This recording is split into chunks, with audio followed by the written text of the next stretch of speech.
color matters. So when you are doing your lighting plan and you're laying out all these beautiful lights and recessed cans, make sure they match. Decide what color you like.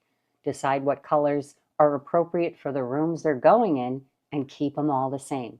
So if your chandelier is 3,500 Kelvin, don't get 5,000 Kelvin for your kitchen. They don't match. It's very disconcerting. Pick the colors that you like. For instance, I got a little treat for you here. Whoop! Go to the lighting store. See what kind of temperature you prefer. Is it 27? Is it 3,000? Is it 3,500? Is it 4,000? You see the difference in color. So go to a lighting store.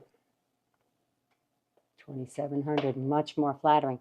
Go to a lighting store. Color matters. So check the temperature of the spaces that you're lighting. Check the cabinetry, the floor colors, your countertop colors, your paint colors, because the color temperature you choose, whether it's 27, 30,000, 35, 4,000, 5,000 kelvins, you see the difference. It's changing everything around me. So you have to decide, do you want it to be warm and 2,700, or do you want it to be sterile and bright and Dexter at 5,000 Kelvin?